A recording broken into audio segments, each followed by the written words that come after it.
Times were tough, so I sold my soul. And I don't think I'll ever regain control. Devil looked me in the eye and I looked the other way.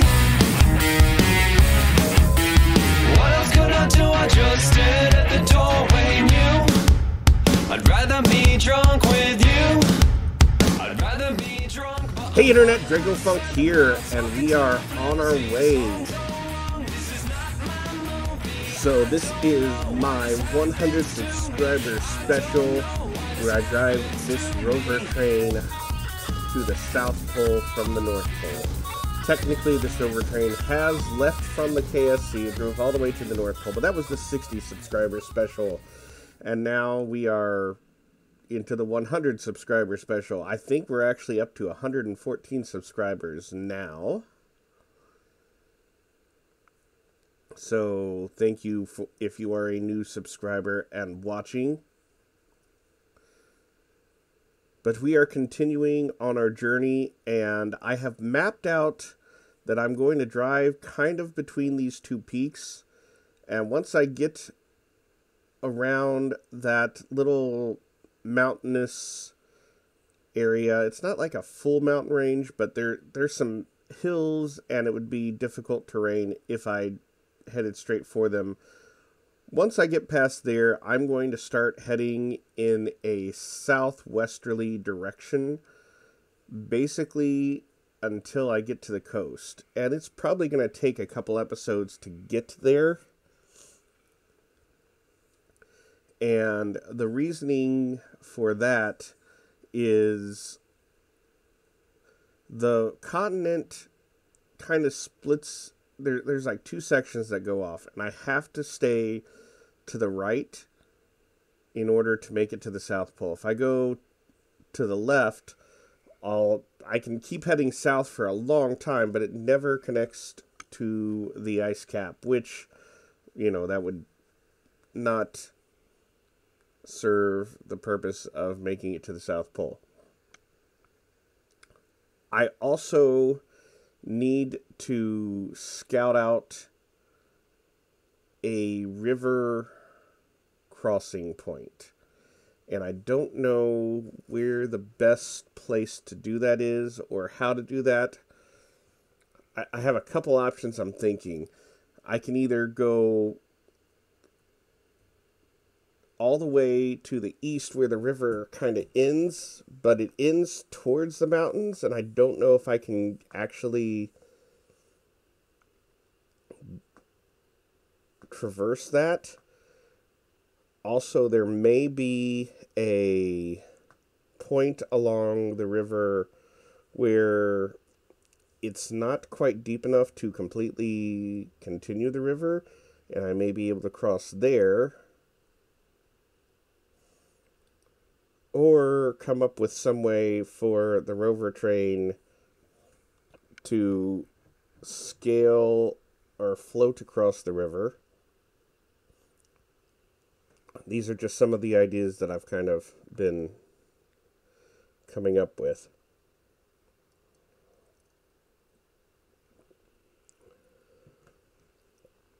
I don't know.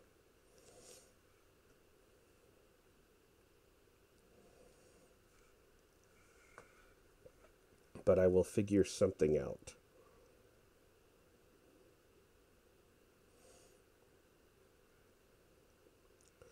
Either way, we are currently continuing on our journey, and good news is that this section that I am on now, I believe I've already, well, I spoke a little bit too soon, is mostly, anyway, what I was going to say is this section is a little bit less difficult, which means I can kind of speed up a little bit.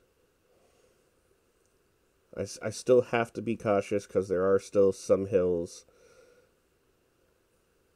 But the good news about that is I can speed up a little bit and it's not too bad, but that comes with the caveat of that means I'm using more of my electricity, which so far, up until this episode, electricity really hasn't been a problem since I left the ice caps. But that is going to change today.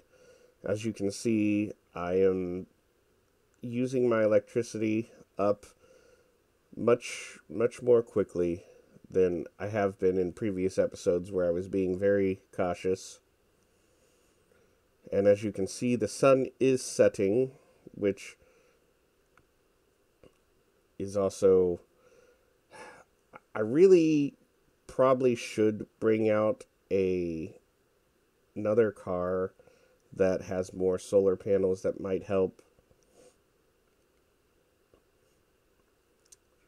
I don't think I want to add another car to this, so I'd probably have to redesign the battery / power generation car that is behind the locomotive right now and just swap it out. Which this Rover Train can do that because, well, it's a train, and each section is an individual car that can be uncoupled and recoupled.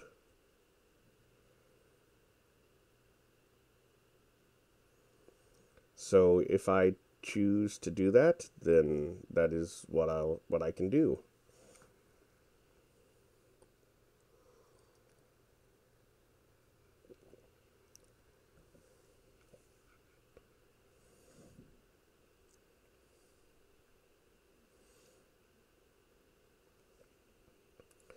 But for right now,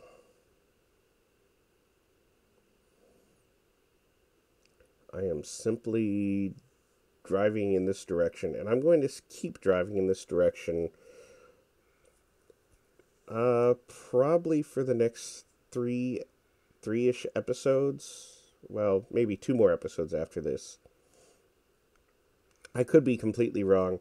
I don't think I actually looked at...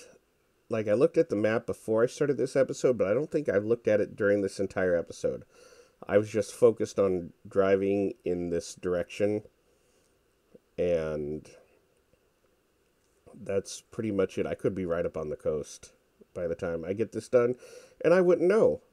But hey, so despite me not getting home until late Sunday, technically early Monday morning, it was after 1 a.m. when I got home, because I had a,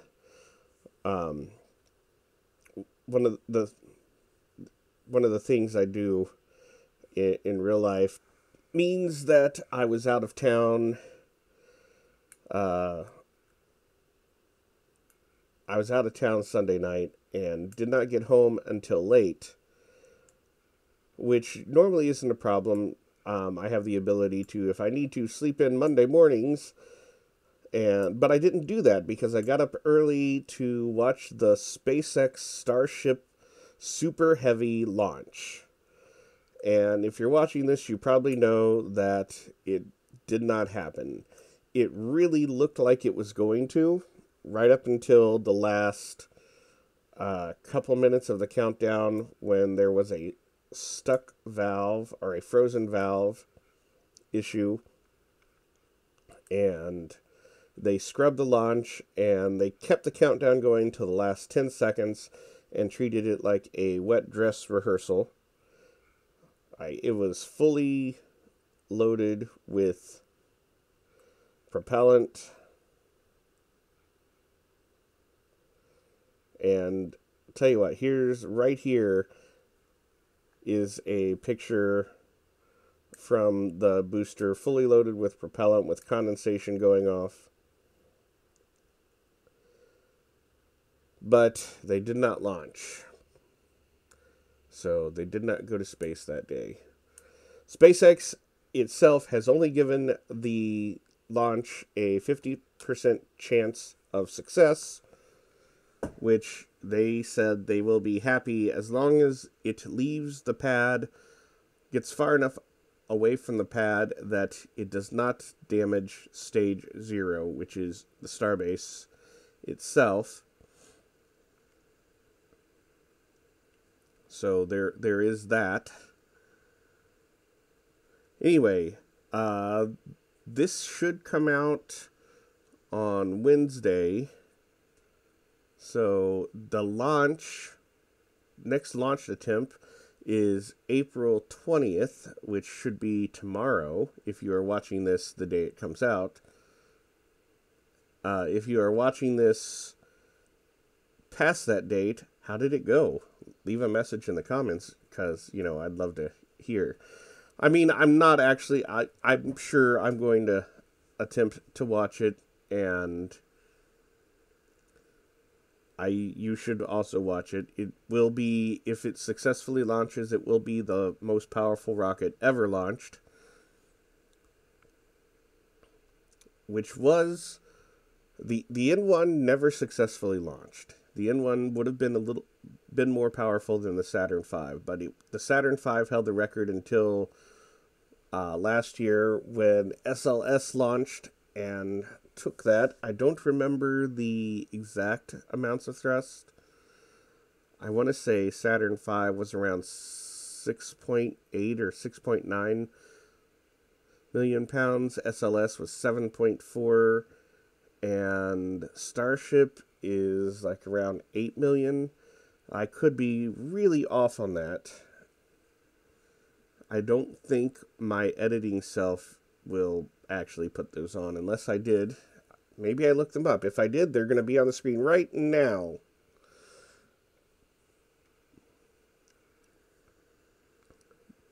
However, the sun has set on Kerbin, but that has not slowed me down. What is slowing me down is the amount of electricity I have. And if you look up to the right corner, you can see that is very, very much going down. And I'm going to be running on basically my RTGs, which will restrict my speed. On a flat plane, I can maintain around between 18 and 21 meters per second. However, this is not a flat plane, and I have to be careful, because if there is a large hill, I could stall and then be stuck there until I can charge the batteries enough that I can make it up the hill, which that did happen during the 60 subscriber special, where at least early on, when I didn't really have enough electricity to go an entire episode. And I know on one of the episodes, as I was going up a hill, I completely ran out of electricity and could not make it up the hill.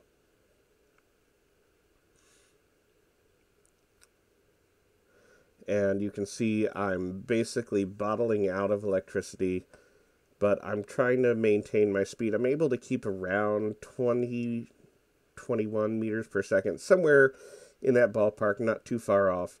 But there are some hills, and especially this one right here, I start to lose power, and I have to make a turn to where the incline isn't so much. So, yeah, and that didn't even seem like a very large hill, but that's how easily I can run out of electricity. But that's okay. After this episode, I will let the rover completely recharge. Let my Kerbals get a hopefully comfortable sleep, and we can continue on. So, in real time, because most of this footage has been sped up, I traveled for about an hour, and that's how we're going to end this episode. We made it here. And hey guys, thanks for watching. And if you haven't, like and subscribe this video because it really helps. We'd really like to make it to 200 subscribers, maybe by the end of the summer, and we have a long way to go to get there. But hey, check out our other videos.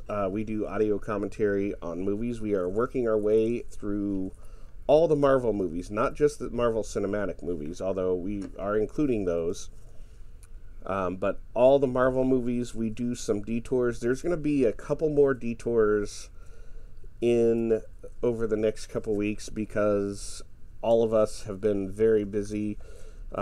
Especially, it's mostly me and Shaggy B's fault because of real life things that we've been doing, actually very similar, exactly the same real life things that have been taking our time.